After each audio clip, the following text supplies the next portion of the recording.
Good evening, everyone. Just going to wait for a few more people to hop on.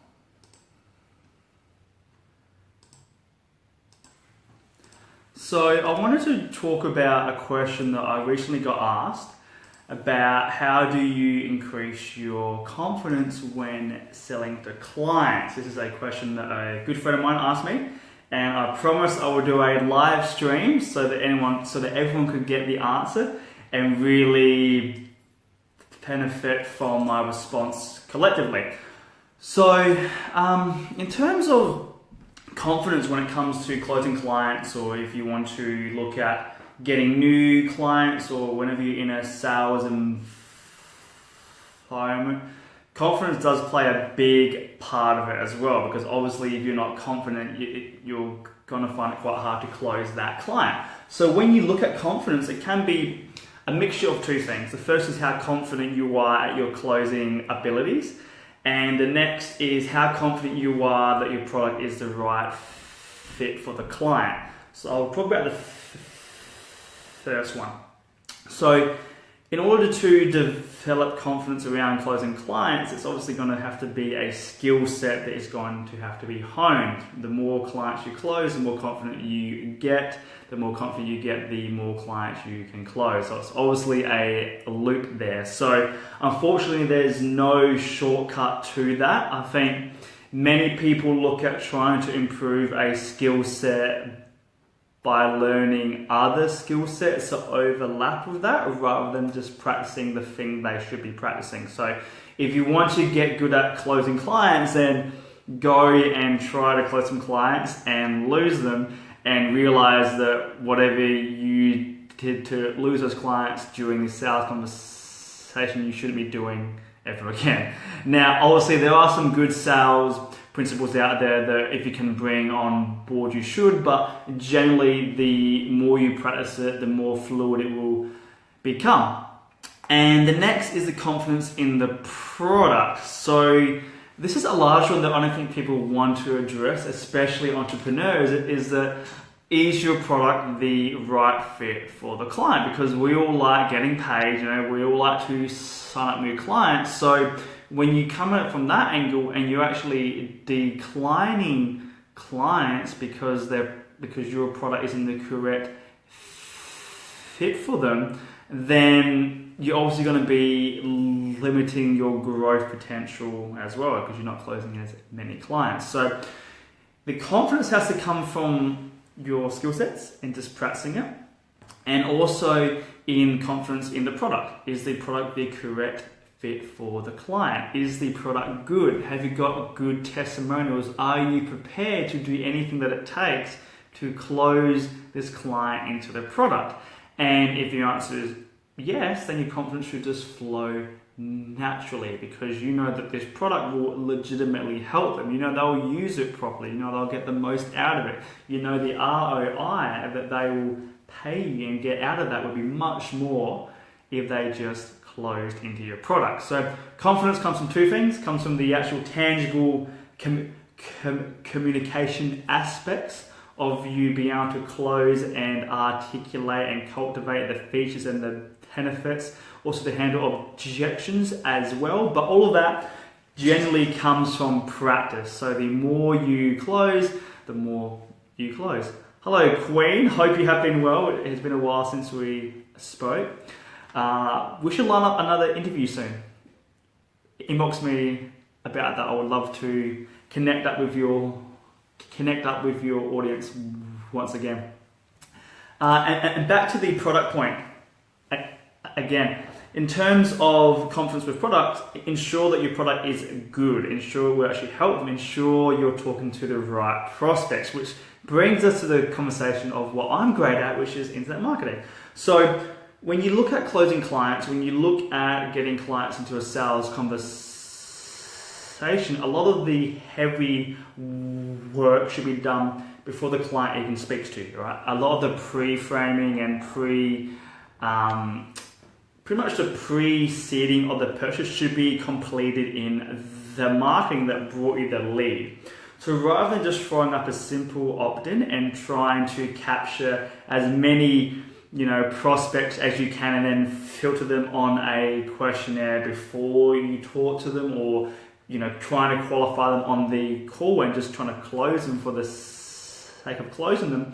Look at developing really good marketing campaigns that pull your clients towards you rather than you having to push your product onto them during a sales conversation. And that's a lot harder because it's easier to talk to clients and somewhat twist our product, twist our offering to suit the client who we're talking to. And that's a great sales tactic as well, is that you talk about the elements of your product that appeal to your client or to your prospect. That's a very common sales tactic. However, it can lead to some miscommunication and overarched expectations when they do sign on board as a client. I'm sure you've had it previously, whereby you may have highlighted 2 or 3 core features of your product and maybe overhyped them, when really it was these other features here that you should have been talking about with that client rather than what you emphasize. So all good sales conversations begin from the internet marketing, begin from your campaigns, begin from your branding, begin from how the prospect thinks of you even before they talk to you. So yes, having a personal brand does help out. I'll talk a little bit more about that too. So in terms of how to create a good sales environment, it does begin with what happens before the prospect even speaks to you. So there's a few ways to cultivate that. The first is through you telling the prospect how great you are, through testimonials, through showing previous clients that you've helped out. The next element is what people say about you, also known as referrals, can work really well. And these are very effortless clients to close.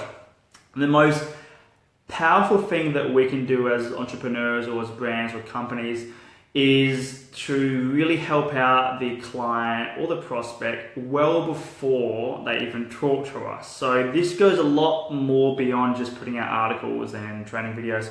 It goes about actually automating results in advance, which is pretty much giving the prospect a result for free even before they talk to you, and then just kind of helping them along their journey again and again, so that when they do talk to you, they've already got that trust and they've already got that credibility in you because you've helped them out for the last 2, 3, 4 weeks without asking for anything in return. Now, the platforms that you can use this in are obviously training videos, articles, emails, but look at actually helping rather than just delivering content.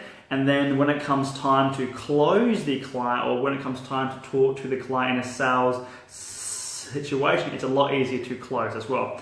And just a bit of a thought that I just thought of just then was that notice how I'm calling them clients and not so much prospects. So whenever I talk to a prospect, I always assume that they'll be closing because I do really good marketing and I only attract the people who I want to work with. So this is a sales tactic as well, I guess, is kind of assume that they will convert at the end of the call, because then you remove the fear of trying to push your product onto them as well.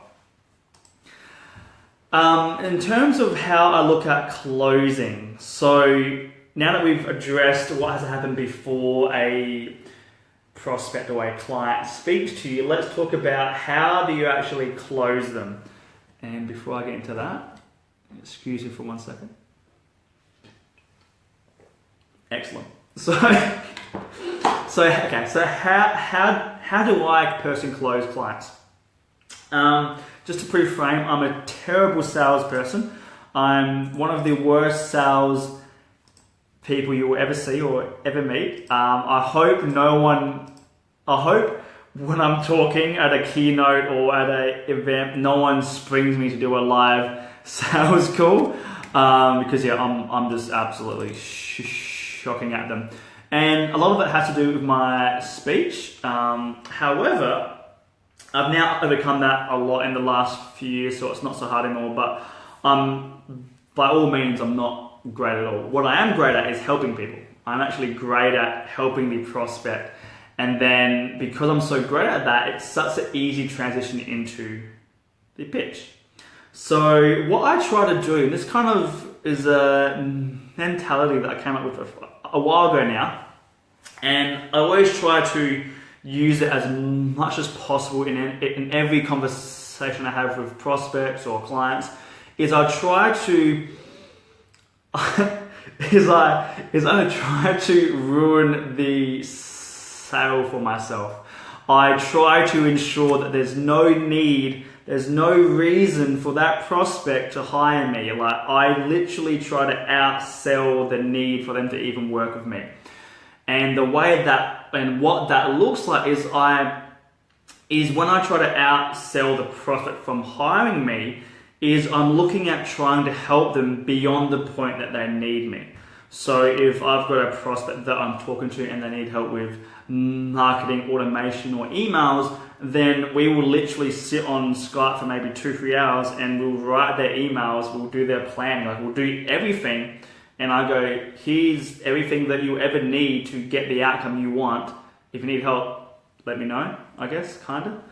And most of the times, I think I've got from what I was tracking, I've got a close to a 94% closing rate, purely just from helping. And that way it removes the pressure off of me as well, because I'm not trying to go into the sales call trying to close. I'm trying to go into the sales call to give the prospect a really good plan, to give them everything they need to not ever have to hire me or anyone else ever again. However, they choose to hire me because they like me. That's what I want them to hire me on. Because look, content, training videos, plans, frameworks, whatever you are offering tends to be out there to some certain degree already. So if you're competing on your product, if you're competing on content or training videos, that can be copied and that can be compared. The thing that can't be compared is you and your own personality. So when I do go into a closing situation, I'm not trying to hold my information from my prospects, or I'm not trying to close them aggressively and then hand them the answers. I'm giving them everything up front, because I know that eventually, if they look hard enough, they might work it out on their own to some certain degree. So let me not even come from that place of actual scarcity and try to withhold information from them. Let me help them out, and then if they like me, they can hire me. If not, then I'm glad I have helped out, because if they use my plan and they end up doing really well, then they're going to be talking about me anyway. They're going to be raving about this guy who just gave me everything, and now it has just worked and I'm able to do what I want, right? So always come from a place of helping when you want to, close your prospects. So as opposed to, trying to close them and figure out what their need is and go, well, here's what we can offer you. It's kind of like, okay, how can I help out? Let me help you out in the hour or 2 hours that we have. Let me draw you up a plan. Let me tell you what to actually do. And you can go do it on your own. That's perfectly okay. And I'm glad to have help. But if you want help, if you want to work with me, that's perfectly okay. I'm more than happy to help out. But there's no pressure to, because you have the exact plan in front of you as well. And with that being said, okay, so brings me on to my next point about closing sales and being confident when you close. So what I see, not so much with entrepreneurs who are 3 years and really above into this, but mainly for the people who are brand new. So the two largest problems I find is product clarity and making it easy for people to hand you their money, right? So let's talk about product clarity. Because when you just launch out, you think you know what your product is. You think you know what it will provide to the prospect or to the client. But for anyone who has been doing this for 3, 4, 5, 6, 7, or 8 years, like I have, you learn that the reason the prospect wants the product is usually different than what you've been promoting. And so your product is usually always changing, or the angles and the communication hooks that you sell your product from always change too. So with that happening, if you're brand new, having that defined product clarity can be quite hard. but after doing it over and over, you're able to really hone in on what is important to your prospects and to your clientele. The next point is to make it easy for your prospects to purchase. So if you're on here's a prime example. There's a certain agency, I won't be naming names, but there's a certain agency that's a call for you, that when you want to talk to them about becoming a client, I think you have to go through I think it's something like a 32-point questionnaire for them to qualify you in order for them to speak to you, to give you a consultation.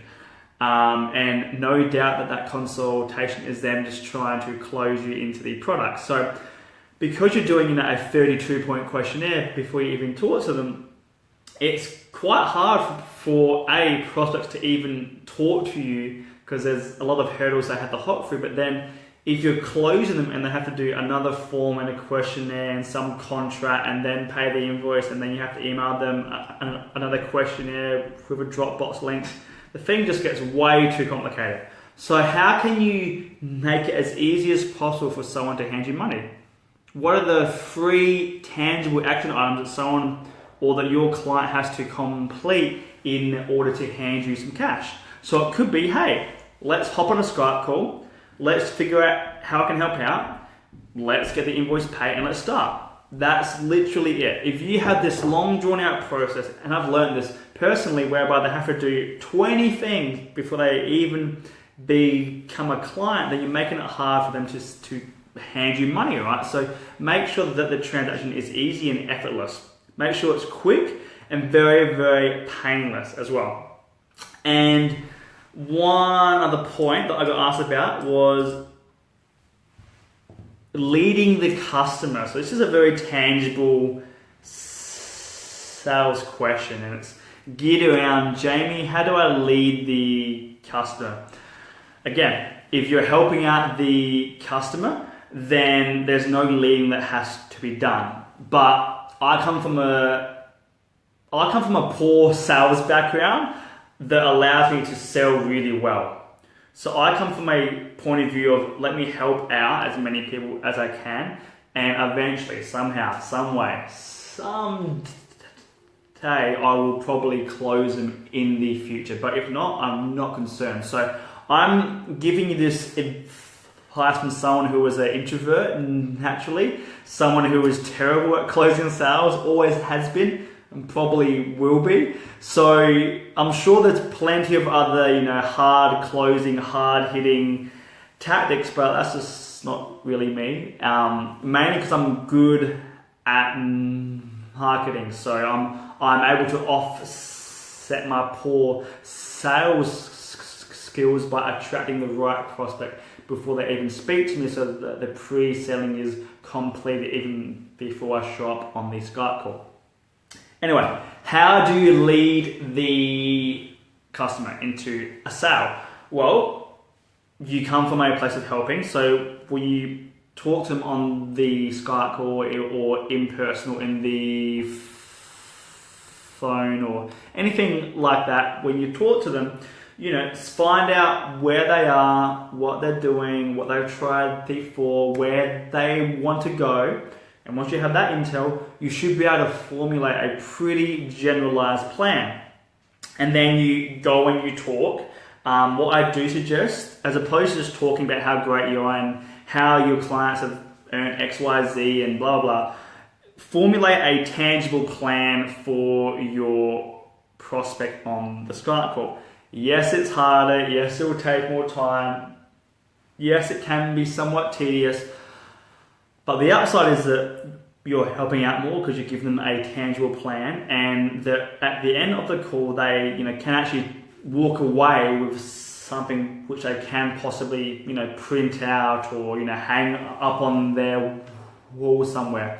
So I'm always looking at trying to get in my prospects real world space, and that can be through just developing a plan and giving it to them in the sales call. What I'm going to do is I'm going to actually show you guys something that I give my prospects for the agency when we talk to them. a little bit of a behind the scenes example here. So this is, I don't know how I'm going to show this. This is what we give our, can I flip the camera? I can. This is what we give our clients when we talk to them for the agency. You cannot see that because it's out of focus, but there we go. So we give them this full plan here. So we go through, you know, what are their headlines, blah, blah, what content goes here, what emails get used, what content campaigns, how they all integrate. And then we go through all of these emails here. We also talk about how to, you know, close them. So we literally develop their whole campaign blueprint, whereby they have everything to go. And we say, hope it goes really well. Glad to have helped you out. Please let us know how it goes. And if you have any questions, we're more than happy to help. And then, of course, 9 times out of 10, the client goes, great, can you set this up for me? And we go, I guess we can, you know, and that works really well. And even if they do not ask that, or if they do not close, they still have this really, really cool plan that, you know, this looks genuinely cool, right? So I think that looks quite cool. I think if I was a prospect, I would be very intrigued to get my own plan that looks just like that as well. So look at using tools as well when you close clients. Look at using tangible printouts tools, draw them up a blueprint. Look at using, look at using tools to support your claims. So if you're saying, you know, let's do a 4-day email campaign with 2 hooks through here and 2 other content campaigns off to the side if they don't click through, that means nothing to the prospect unless you have a plan that you can show them and walk them through it. If you've ever talked to me on a Skype call, you would know that I usually give out, you know, flow charts of full in-depth campaigns. 1, because I enjoy drawing them, and 2, because you guys really like to have a sort of blueprint, a sort of overview of what we talked about at the end of our call as well. So in terms of leading the customer, coming full circle now, you simply find out where they're at, what they do, who they serve, what they want to achieve as a company, what their product is, what their current offering is, what they are doing currently, what they've tried in the past, what has worked, what hasn't worked. Then you find out what ammunition do you have. Are they spending currently online? Do they have an existing email list? How many customers have they got? How many clients have they got? What's their current lead count? What was the last time they emailed them? You find out all of that. Then you go, all right, sir, let me draw you up a plan and walk you through it. You draw up your plan, walk them through it, confident in your ability to help, because that's what comes first, and confident in your product. You draw them through the whole plan. Then at the end of it, you give them the said plan, and then from there you go, here's what I think you should be doing. If you want help with this, we can more than likely help out. In fact, we can definitely help out because we've been doing this for a long time with our clients. Would you like me to help you out? If not, there's no pressure, of course. And then it's a very natural transition because you've found out where they are, you've drawn up the actual plan, you've given them the plan, and now you've asked, would you like me to help you with that? And that's literally how I've grown my companies over the last 8 years, from my personal brand to my design agency to this agency. Not so much for the clothing brand, that's a different industry, but it's how I've grown all my consulting, training and agencies previously, is just through helping. Just being confident, in the product, and also just coming from a place to help out. So that's why I'm always so friendly and, you know, I'm always so open to talking to anyone, is because I'm literally all about helping, because it sharpens my problem solving abilities. It helps out them, which they might go talk about me, hopefully, maybe. And then, you know, it's also how we gently close clients that are a good fit for us. And it's just how we become the good guys in our industry as well. Now, one thing I do want to touch on. Oh, it's delicious. One thing I do want to touch on is, if you're brand new, if you're in a place of financial struggle, stress, things aren't doing too well, this is a lot harder to do because you're talking to someone and you're giving away everything for free, and you're like, man, I just need the sale. Like, just say yes so I can, pay rent, or say yes so I can pay off my actual credit card. It's a hard place to come from because you're coming from a place of scarcity and you just want to close at any means possible. And while I do endorse that to some degree, try to play by the cards in terms of only closing people that you can help out, in terms of not just closing people for the sake of closing them. And yeah, because when you need the sale more than the customer needs the product, it's not in a good position to be in. And you can avoid that through growing slowly, so through not increasing your overheads. No worries, good to see you on here, Reza. So you can combat that by growing slowly, not so much exploding your overheads too much where you have to close because you've got so many overheads that you need to make, X, Y, Z. And just for being patient and just really growing slowly and growing on a good foundation. I mean, I'm 8 years into this and I'm still growing slowly, and I'm happy because I'm not closing from a place of scarcity. I'm closing from a place of helping. So those are my points about confidence in sales. If there's any questions, by all means, feel free to throw them across. I said I was going to do some more live streams, so I'm getting into the hang of it now. I even got a little tripod here as well, so getting into the hang of it for sure. I'm gonna sip this, so if there's any other questions, please throw them through now or forever hold your peace.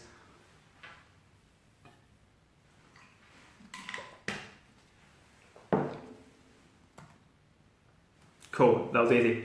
Done. All right, thank you for tuning in. I look forward to doing my next live stream with you all, and I appreciate you for giving me your attention for this long. I'll chat to you all soon. Bye for now.